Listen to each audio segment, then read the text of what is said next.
Now, from the Columbia Basin, your local news source, this is iFIBER 1 News, presented in high definition.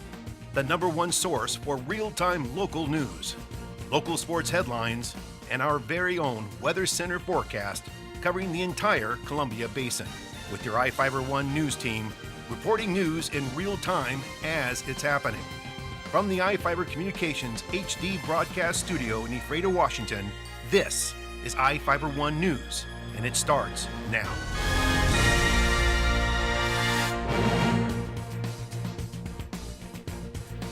Welcome to iFIBER 1 News.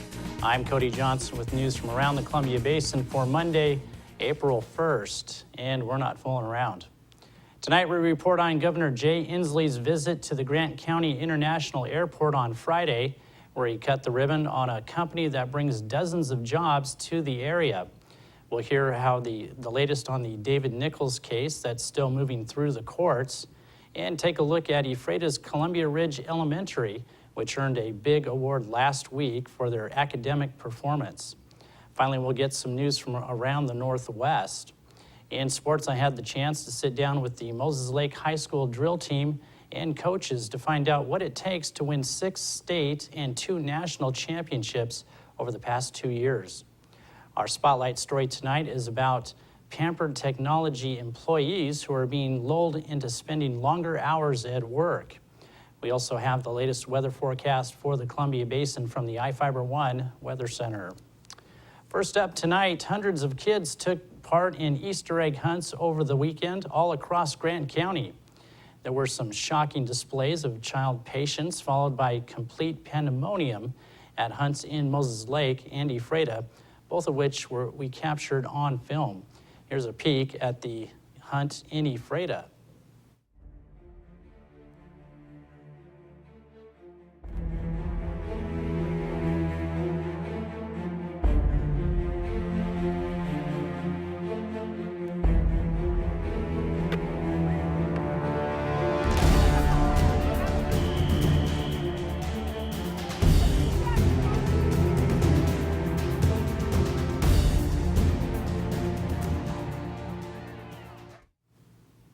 Yes, that's how I remember it too. For more scenes of Easter mayhem, visit us online at iFIBER1.com. Moses Lake is offering free yard waste chipping for citizens who reside within the city limits starting this week. Tree trimmings and brush must be 4 inches or less in diameter. People should leave cut limbs as long as possible, and all items to be chipped should be left outside and easily accessible. The city will not accept any tree stumps, nails, wires, leaves, dirt, grass clippings, or wrapped or bagged items. For details on when the city is stopping by your neighborhood, call the Chipper hotline at 764-3811 or visit them online at cityofml.com. Washington Governor Jay Inslee was in Moses Lake on Friday to welcome a new aerospace company expected to employ hundreds of people in the region. Ryan Lancaster has the story. Washington Governor Jay Inslee joined District 13 reps Judy Warnick and Matt Manweller Friday in cutting the ribbon on a facility that's bringing dozens of new aerospace jobs to the Moses Lake area. Aviation Technical Services is expanding from their Everett home to a newly renovated 100,000 square foot hangar at the Grant County International Airport.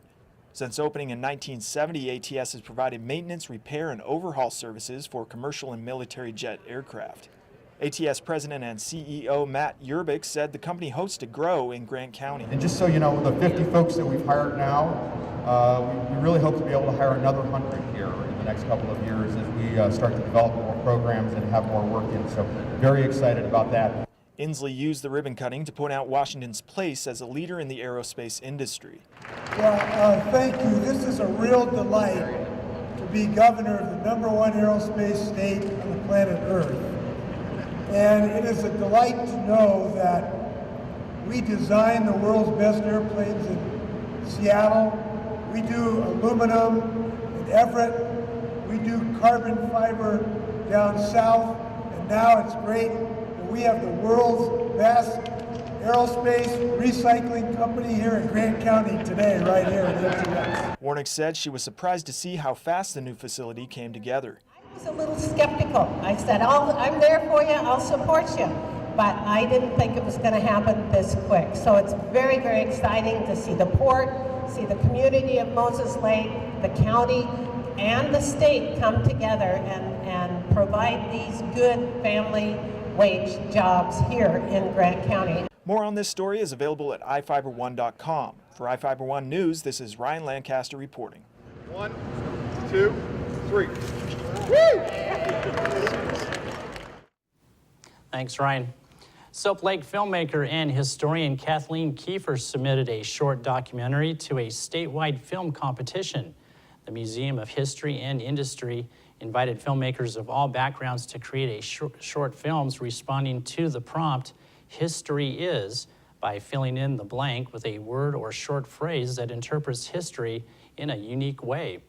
Kiefer's 5-minute documentary titled "History is a Silent Partner" features area residents along with students and staff from the Soap Lake School District.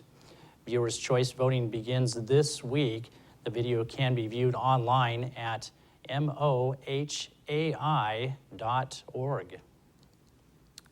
The 16th annual Othello Sandhill Crane Festival is coming up this weekend, April 5th through the 7th. There will be vendors, displays, activities for kids, and lectures on local biology and geology hosted by professors and experts from around the region. The festival also features wildlife viewing tours, an opportunity to bike for cranes, and tours of the Wild Horse Wind Farm facility east of Ellensburg. The event is geared to increase understanding and appreciation of local wildlife, geology, and agriculture. More information is available at OthelloSandhillCraneFestival.org. Ephrata's Columbia Ridge Elementary was one of just 2 schools in the state to receive a National Title I School of Distinction Award. Students, staff, and parents did a little celebrating during an assembly at the school last week. Here with the story is Ryan Lancaster. Ephrata's Columbia Ridge Elementary got some big kudos last week for demonstrating outstanding student performance in reading over the past several years.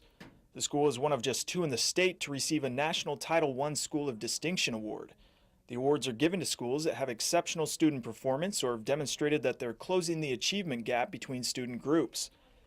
Gail Pauley and Larry Fazzari were at a Thursday assembly representing the Washington office of the Superintendent of Public Instruction. Students of the month were recognized before peers and family members, and teachers were honored for their part in making the award possible. Columbia Ridge Principal Scott Munson said the award is an accomplishment that should be shared by the students, parents, and staff of Columbia Ridge. The school will receive state-level recognition and a $10,000 award, along with Lake Forest Park Elementary in the Shoreline School District.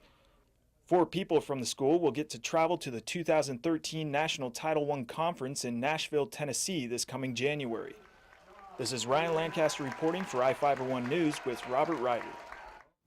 And congratulations to Columbia Ridge Elementary.